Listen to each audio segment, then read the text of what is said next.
So today I want to talk to you guys about my 5 things I believe that all worship leaders should know. Again, this is my own opinion. This is my own thoughts of what it is that I think worship leaders really need to pay attention to and sometimes overlook or don't really completely always think about when doing their positions as worship leaders or as worship pastors or worship directors. So these are my 5 things that I think all worship leaders should know. Number 1 is to empty your cup. Andy Stanley said it in a way better way, in a way I can't even imagine to think of to try to say it. And so what I'm going to do is quote him. What he said is, as leaders, we are never responsible for filling anyone else's cup. Our responsibility is to empty ours. So what I really took from that is, just like in the story of Elijah and Elisha, it talks about how he emptied his cup. He basically was pouring in to this person who was being built up underneath him, someone who didn't think that they had something in them when they did. He saw something in him, and that's something that we as worship leaders or worship directors or worship pastors need to try to look for. Is we need to look for that spark. We need to look for that thing in someone that someone might not know that they have, and build into it. And the emptying our cup side comes into like our knowledge base.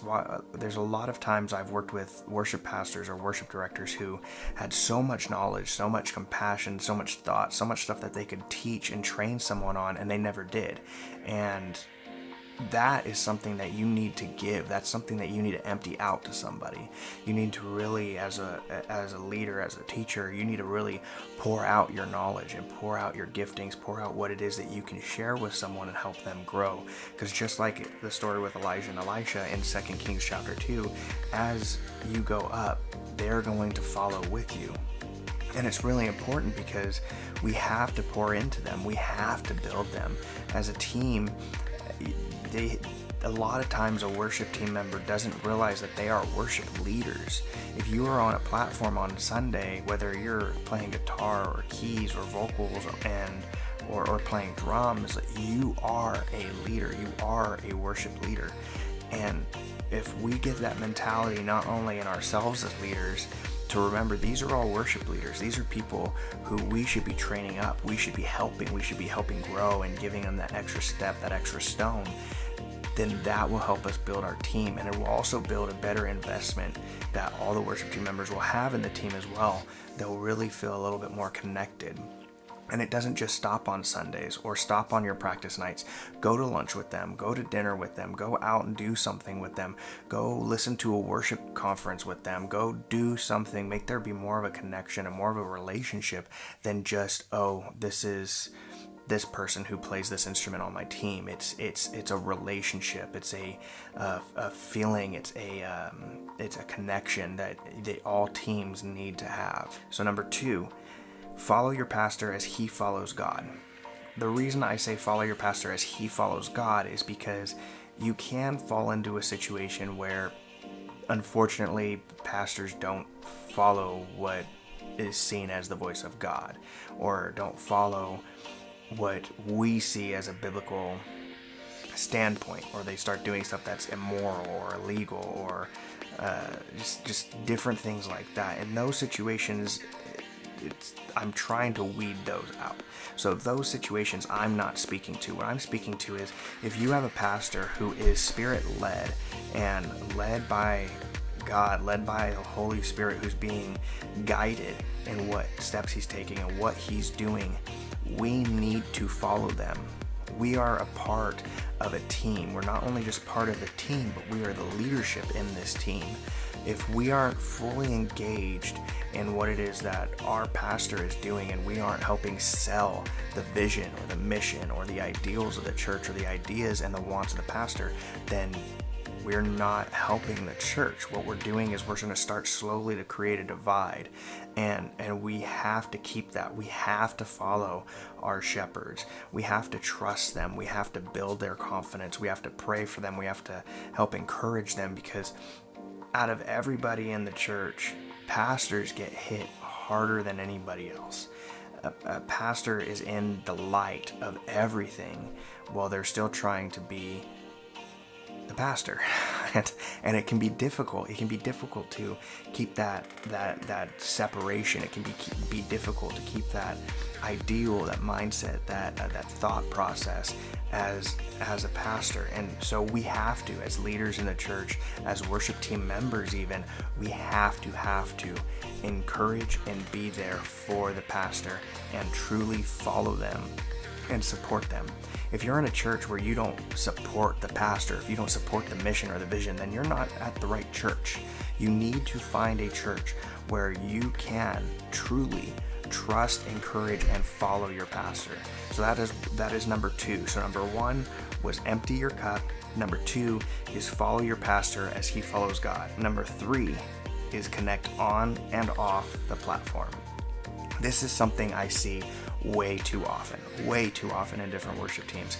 You have worship teams that will come out and they will do the worship set, or they will do the praise and worship service, and then all of a sudden they're gone in the green room for the rest of the service, and then for the break between services, and then second service they come up, they do the songs, and then they leave. There's no connection that happens off the platform. Yes, we have to connect on the platform, but off the platform is going to be really where the connections are going to matter. You can't have people in a congregation comfortable to follow you unless they know you, or unless they feel they know you, or unless they feel encouraged or have a feeling about you. That's why, yes, it's important for us to basically connect with the congregation on the platform, but the relationships that you're going to build off the platform and that ability to really connect with everybody one-on-one and get to know them, let them get to know you, introduce yourself to people you've never seen, introduce yourself to families, to anybody who's in there, someone who's standing by themselves. Just go up and talk to them, because what's going to happen is you're going to build a cohesion, you're going to build a feeling, a grouping, a loving, something that's much needed. So number 1 was empty your cup. Number 2 was follow your pastor as he follows God. Number 3 was connect on and off the platform. Number 4 is the one that everybody always hears, and I know you know it: strive for excellence and practice. When we come in as leaders, if we don't know the song, if we don't know the dynamics of the song, if we don't know the order of the service, if we don't know any of that, then it's going to be hard for a team member to follow you. They have to have a confidence in knowing that you know what you're doing. As a worship leader, we're supposed to know what we're doing. That doesn't mean that we don't make mistakes. That doesn't mean that we might not make changes last minute. Man, I make changes every single week at sometimes for key changes. I like to have the fluidity to where I have all the vocalists practicing the songs, and then on a Thursday night we pick out, hey, you know what, you seem to really hold on to this song, and this song really seems to hit you in a point, I want you to lead it. Or hey, this song, I think you would really do good leading it. And so we'll make adjustments to fit to that, to fit to the dynamic of the team. But we have to strive for that excellence. We have to practice, whether or not it's listening to the music in our car over and over again, or practicing at home on the keys or with a guitar, or practicing the drums, whatever your gifting or your instrument is. You need to know that. You need to be able to direct the sound team even as a worship leader. You need to be able to explain to them, look, this person's going to lead this song, this person's going to lead that song, this person is going to need it, the electric guitar is going to have to be louder, this one's going to have to be quieter, or just coordinated. That's the point of what we're doing, where we're coordinating and leading a team of not only the musicians, but a tech group, the sound guys, the PowerPoint presentation. All of it has to coincide and group together very well. And if we aren't striving for excellence and practicing, if we don't know our craft or know what we're bringing or what we're supposed to be showing up with on a Sunday morning, then that falls apart. So 1 was empty your cup. 2, follow your pastor as he follows God. 3, connect on and off the platform. 4, strive for excellence in practice. And 5 is the one and biggest and most important one: be yourself. And I'm not meaning as in go up there wearing whatever certain type of clothing you want and start doing this, that, and the next thing, or making jokes on stage because you like to joke around. I'm meaning be yourself as in whoever it is you are as a group, as musicians, as a singer. Don't be Elevation. You won't be Elevation. Don't be Hillsong. Don't be Bethel. Don't be New Life. Don't be Gateway. Don't be any of these other churches or worship teams or groups of musicians, because you won't be them. No matter how hard you try, no matter what you do, you are not going to be the Hillsong. You're not going to be Bethel. You're going to be you. You're going to be your church. You're going to be an individual and an individual team with an individual sound. So yes, listen to the songs. Use their music. Their music's awesome. I love Elevation. I love Hillsong. I love Bethel.